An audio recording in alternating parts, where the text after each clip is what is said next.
Guillaume Richard, je suis le président fondateur du groupe O2, mais également un des fondateurs de la Silver Alliance, qui est une alliance entre différents acteurs de la Silver Economy dans un objectif à la fois de répondre aux besoins des personnes âgées qui souhaitent rester à leur domicile mais qui n'ont pas une offre complète qui se présente à eux.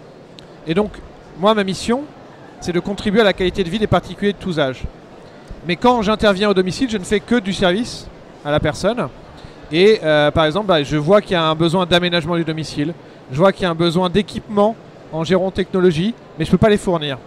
Et c'est frustrant parce que je ne remplis pas complètement ma mission.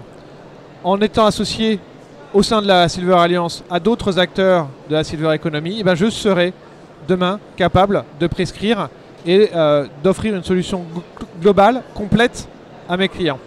Et par ailleurs, côté entreprise, j'ai un intérêt majeur à être dans la Silver Alliance parce que ça me permet de mutualiser mes coûts de commercialisation en étant capable de toucher, grâce à la Silver Alliance, l'ensemble des clients et prospects de l'ensemble des acteurs et des membres de la Silver Alliance. Aujourd'hui, un des enjeux majeurs du secteur, c'est non seulement d'avoir le produit ou le service qui correspond parfaitement aux besoins de notre public, de notre cible, par exemple la personne âgée, mais c'est aussi et surtout d'être en capacité de distribuer. D'être en capacité de distribuer parce que ça ne sert à rien d'avoir le plus beau service, d'avoir le plus beau produit, si on est les seuls à l'utiliser, si on n'est pas capable de le diffuser, de le développer, à ce moment-là, ça n'a que peu d'intérêt. Donc c'est tout l'enjeu et toute l'idée qu'il y a derrière la Silver Alliance, c'est d'être capable de mutualiser des coûts de commercialisation pour être plus puissant, déjà en France, mais aussi dans une ambition demain à l'international. Parce que notre objectif, c'est demain de conquérir des marchés et d'exporter le savoir-vivre, le savoir-vieillir à la française. L'enjeu numéro un aujourd'hui dans les secteurs des services à la personne, c'est d'avoir les meilleurs salariés. En tout cas, quand on fait du service, c'est d'avoir les meilleurs salariés. Avoir les meilleurs salariés, recruter non seulement les meilleurs, mais après être capable de les fidéliser, de les former, de les accompagner et de créer un cercle vertueux avec nos salariés. Parce que on constate tous qu'un salarié qui quitte une entreprise, c'est un tiers de ses clients, des clients chez qui il intervient, qui s'en vont. Soit parce qu'il part avec une partie de ses clients, soit parce que les clients se lassent du turnover qui peut exister. Donc un enjeu fondamental, c'est d'être capable de garder ses salariés. Et donc, qu'est-ce que l'on peut mettre en place comme programme de fidélisation, comme programme qui permettent de créer pour ceux qui le souhaitent une progression de carrière, une évolution, de gestion du temps de travail. Est-ce que je reste que sur un seul métier ou est-ce que je suis capable de proposer différents métiers?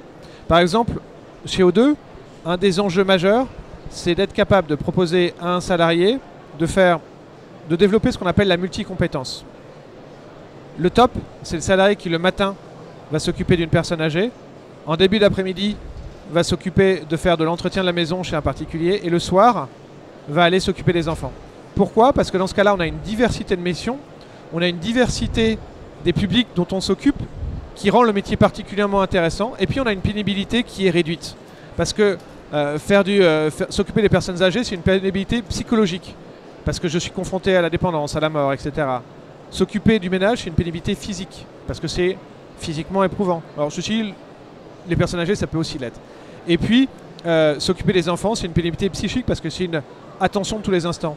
Et donc, si je fais un peu des trois, eh ben, j'ai à la fois un métier qui est passionnant, parce que je fais des missions diverses, auprès de publics très divers, et puis, j'ai aussi un niveau de pénibilité qui est réduit. Donc voilà, un enjeu important, être capable de développer la polycompétence.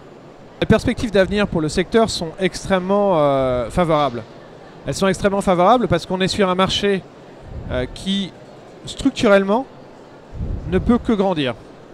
Structurellement, ne peut que grandir. Pourquoi? Parce qu'il y a plusieurs phénomènes sous-jacents qui existent en France, mais qui existent dans tous les autres pays, qui sont le vieillissement de la population, la féminisation du travail.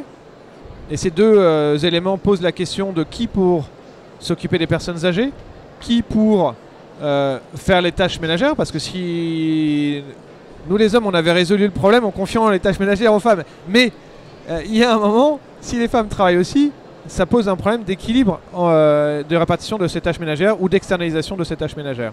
Et puis, il y a un autre phénomène de fond qui est le passage d'une société du bien matériel, d'une société des produits à une société de services. Et donc, ces trois éléments combinés font que, de façon tendancielle, le marché ne peut que grandir et se développer. Après, il peut y avoir des impacts ponctuels liés à telle ou telle mesure réglementaire ou fiscale qui peut faire que le marché va à des moments accélérer fortement ou à des moments légèrement décroître. Mais sur la tendance, sur le long terme, de toute façon, on est sur un marché qui ne peut que progresser.